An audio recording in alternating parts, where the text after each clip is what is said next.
For as long as people have inhabited the earth, they've wondered about the elements and the source of their power. What kind of enormous creative force lies behind creation?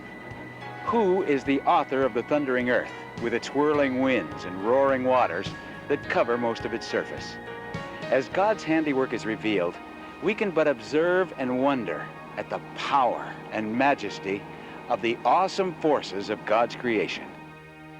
Hello, I'm Jim Pemble, your guide for this exciting series about the powerful forces of creation at work in the world around us. In the next hour, we're going to witness the weather, unleashed in its mightiest forms, and see some of the most dramatic storm footage ever gathered by both curious scientists and other weather observers. We'll learn about the dynamics of the weather around the globe and how the planet continually generates unimaginable atmospheric energies every minute of the day. We'll discover how hurricanes and tornadoes are born and find out more about the science and the art of weather forecasting. We'll also learn that no matter how good we are or ever get at tracking and predicting weather, it will always bring us into direct contact with one of God's most awe-inspiring sources of uncontrolled energy. Join me now as we explore the Earth's weather and experience the great maelstroms that shape our atmosphere, sweeping across the face of the planet. Get ready, you're about to be carried aloft around the globe on its whirling winds.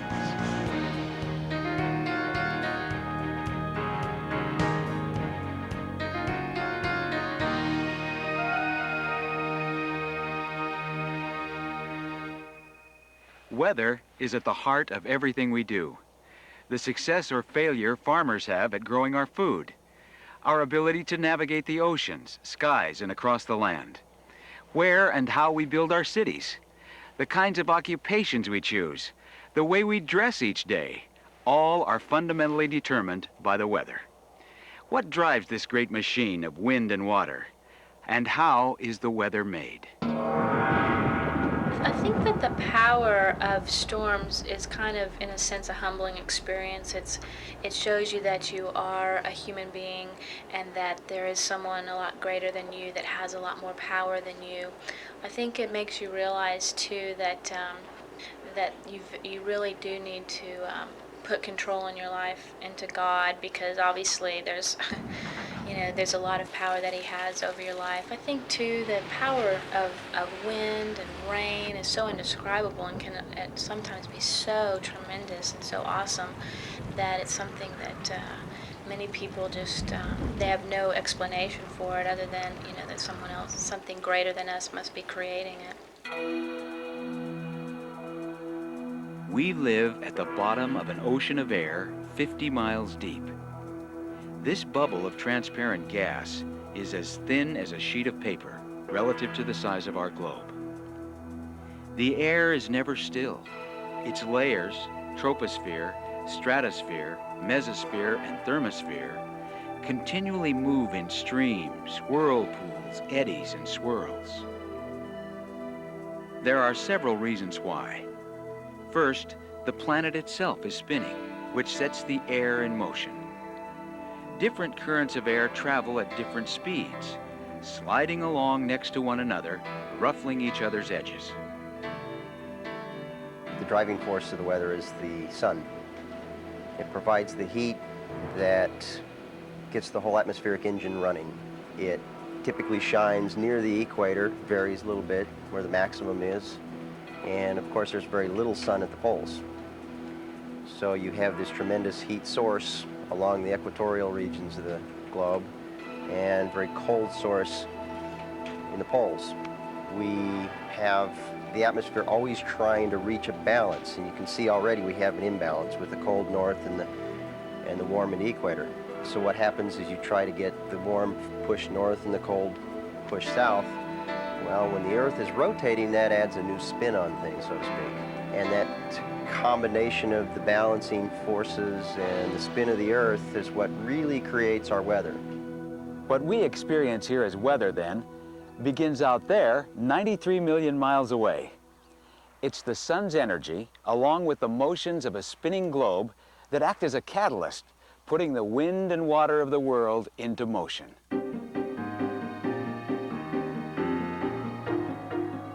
heat from the sun evaporates water from oceans, lakes, and rivers. This warm, moist air tends to rise, while cooler, dry air sinks back to the surface. As the moist air gathers in the cold upper atmosphere, tiny ice particles form and coalesce into clouds. When they're saturated beyond their capacity to hold more moisture, the clouds rain back their water onto the land and into the sea. Working in concert with the cycle of evaporation, condensation, and precipitation, as well as the earlier factors we examined which influence the flow of air around the globe, is the tendency of air to spiral into areas of low pressure and out of areas of high pressure in a never-ending search for equilibrium in the atmosphere. High pressure is basically an area where you have anticyclonic flow, or flow that's basically clockwise. And in high pressure areas you have sinking air, and so that weight of that sinking air at the surface is what creates a high pressure. In a low pressure area you have cyclonic circulation or counterclockwise circulation, and air is moving into a low at the surface and then rising up. And the low pressure areas is where we find all of our weather, or most of it, because that rising air cools as it rises, and that is really the mechanism behind cloud formation and precipitation formation, is that cooling process. A very simple way of looking at that is that cooler air can hold less water than warmer air. So if you take a warmer parcel of air at the surface, lift it up and cool it, eventually it's going to come to a saturation point because it can hold less, that cooler air can hold less water. And if you continue to lift it, the water will continue to conglomerate into droplets, and the droplets will adhere together and become heavy enough to fall out of a cloud. Temperature, motion, moisture. These are the basic characteristics that define the Earth's weather, especially the storms. But what is it that makes an ordinary rainstorm become one of the many types of powerful weather events, cyclones, typhoons, hurricanes, and tornadoes, that send us scurrying for shelter when we know they're on their way? We saw the tornado in the distance, and when it got closer, we went to the cellar. And when we could hear and feel that the wind had slowed down, we came out, and it was a little bit northwest of us, and where the main part of it, I'd say the eye of it, was about a mile from our house, and it was the most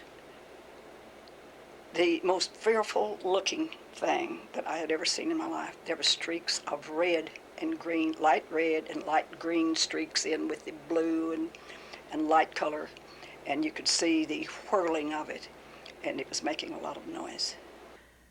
A typical thunderstorm releases 125 million of water and discharges enough heat to supply the entire United States with electricity for 20 minutes. The Earth is alive with up to 2,000 storms at every moment of every day, which collectively flash about 100 discharges of electricity a second. More than 8.5 million bolts of lightning a day. The whole atmosphere is very slightly charged, and the whole globe, it's called the global electrical circuit. When a thunderstorm develops, when a cumulonimbus forms, the updraft takes the air from near cloud base and near the ground, raises it up and takes it up into a level of the atmosphere where it doesn't belong, literally. You must have a vertical connection in the cloud that reaches high enough that the cloud has some part of it down to about 10 or 15 Fahrenheit. And when this water is injected very quickly in an updraft, the best way is in a thunderstorm, up into the top of a cloud, that combination of water and ice is very electrically unstable, and in order to stabilize the atmosphere, the lightning flash must be formed. Once that initiates, then the charge starts to come down, and it comes in 50-meter steps. It comes down, looks around a little bit, and says, is there something for me to hit? If there isn't, it comes down another 50 meters, looks around in all directions. It doesn't find anything to hit. So it comes all the way down to the ground in these little steps and little step leaders are called.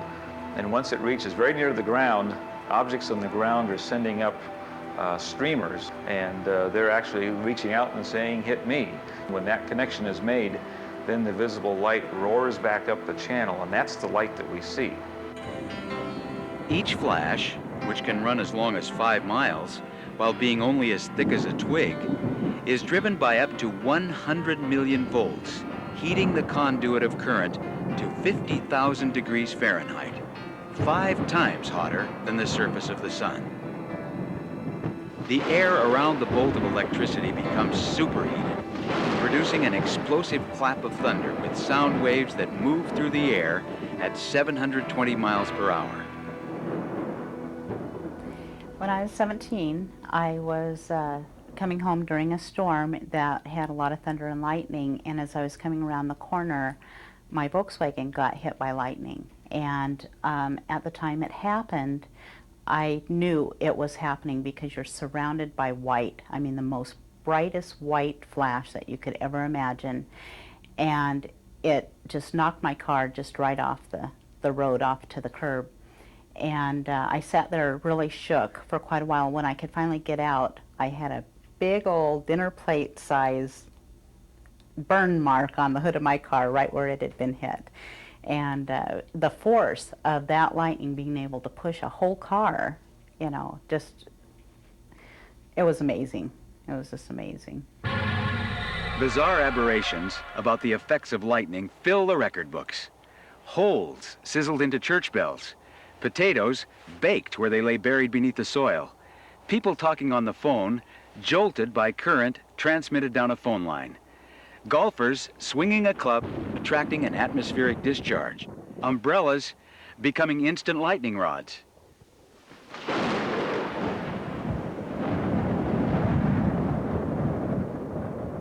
My most memorable experience in a hurricane was Hurricane Andrew. I was on a cruise ship, and at 5 in the morning, I was literally, my sister was with me, we were literally thrown out of our bunks across, you know, the cabin.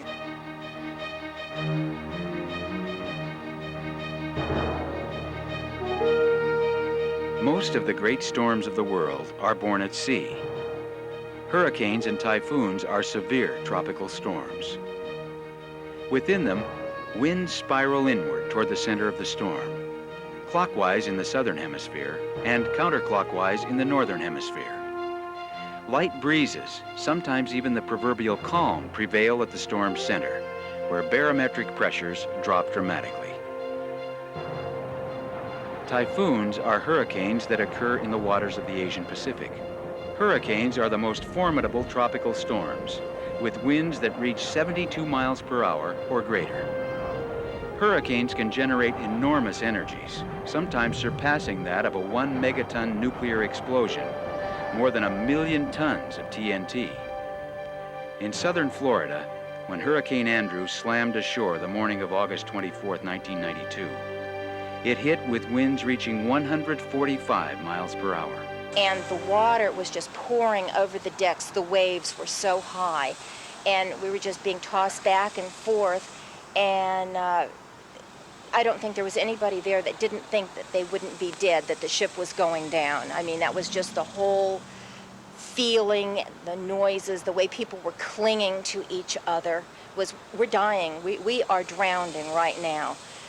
And thank God, you know, it started subsiding enough that we knew everything was getting better. A hurricane is quite a different animal. It typically generates from an instability area in the tropics, a group of thunderstorms or something along the tropics. And rather than having a cold front involved where it lifts the atmosphere and cools it and starts the generation of the storm, it actually feeds on warm water. It grows and matures, and as long as it's over warm water, it'll grow and grow and grow. As it moves over land, it loses its heat source, it loses its moisture source. The hurricane is also quite a large storm compared to, say, a thunderstorm. A thunderstorm is a couple of miles across. A hurricane is 100 miles across. It was like we were a little bitty cork. All of a sudden, here's this force of nature that's taking this humongous ship, and it's just turning it and twisting it just like it was nothing. I mean, it just was like we and the ship were nothing. I mean, the storm, the act of God, whatever, was the most powerful thing that I had. Just unbelievable. The hurricane has a lot of thunderstorms embedded in it, but it's a giant circulation center that spans a couple of 100 miles or 100 miles. And in that respect, it's similar to a large Pacific winter storm that moves across country, only it's warm instead of cold.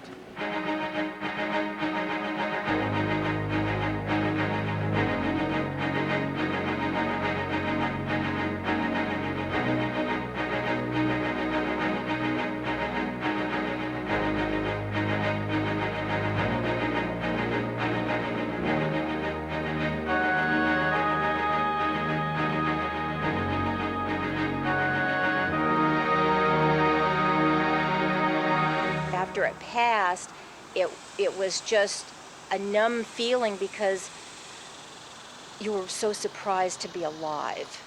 Not all storms and their whirling winds are born at sea. Those that are spawned at least in part over the land can be every bit as awesome as their oceanic counterparts. Storms that begin over the land are composed of the same basic ingredients as those that start at sea: clouds, rain, lightning, and thunder. Even the most unusual and impressive effects of a thunderstorm are dwarfed by what follows when it grows a concentrated spiral of spinning power called a tornado. I could see houses as it approached. It looked like someone had thrown a hand grenade inside the house, and they would just literally just explode. And when I saw the bank, the neighborhood bank, about a half a mile away from us explode, then I knew that we were in trouble. I knew that we were going to get hit. I was coming home from my parents one evening around midnight, and there had been storms in the area all day, and it was raining really hard. And I was listening to the radio, and the news weathermen did say that there were some tornadoes in our area. And so I was driving home. There's a little country road, about 2 mile strip of country road to my house, and it started hailing really, really bad. Many of us were huddled on the floor, and we were praying and saying and promising, and it was kind of exciting there for a while. There was actually, while we waited for the storm, we had about 15 minutes.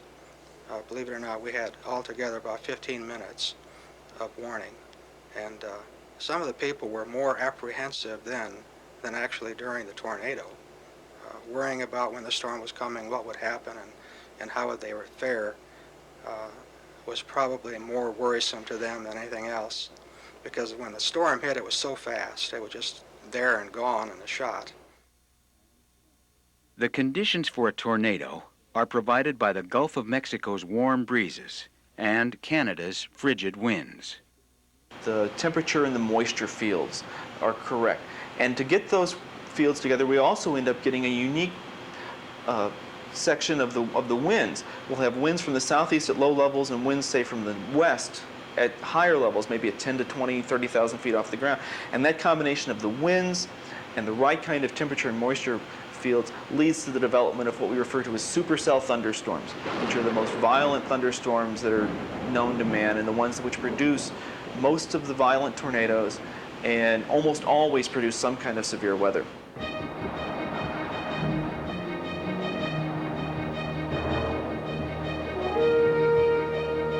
Tornadoes are born innocently enough. Warm, humid air rises from the ground in the morning, cooling into clouds sometime after noon, evolving into later afternoon, early evening thunderstorms. Gradually, a low pressure area is created in the middle of the storm, which begins to draw air in from the underside of the storm. The residents of Tornado Alley, the nickname for a 460-mile strip of land stretching across Missouri, Kansas, Oklahoma, and the Texas Panhandle, know that a twister may be coming when they see a low-hanging mound of cloud accompanied by a downpour of greenish rain and large hailstones. I turned and ran in the house and grabbed my wife, and of course we got in a closet. And immediately when I shut the door, it started, I could hear glass breaking. I wrapped my arms and my legs around my wife, and then it took the roof off. Then the bricks started flying in one wall and out the other wall. It was like being compared to being put in a paper sack and somebody shooting you with a shotgun. It was awesome. It was very frightening, to say the least. All I could do was just pray. The louder and the rougher it got, the louder I prayed. It was pitch black dark, raining and hailing. And the wind was picking up and it's getting really loud. And my car was getting blown off the road. It would literally kind of pick me up and scoot me over. So I thought, this is getting really scary. And so I looked to the sky, and when the lightning would flash, you could see a funnel. You could see a tornado right in front of me. And so I just started praying that, first of all, my family was okay and that I'd make it home safely. I just knew that was the thing to do, because I knew that God was stronger than this storm could ever be, and that He's the one I needed to look to help me through this storm. Hail is formed when water droplets coalesce around tiny particles of dust. As the drop falls through the cold air, it freezes. The size of the hailstones is determined by how many times the droplets circulate before they become too heavy for the winds to hold, and they fall to the ground. Supercell thunderstorms are defined by having rotating updrafts that go through a significant depth of the storm and last for a long time. And by a long time, we're meaning maybe half an hour. So this storm itself is actually rotating throughout its entire depth, or most of its depth. One of the things it does that's very important is that it tends to help intensify the updraft, the vertical motions within the storm. And as a result, with a stronger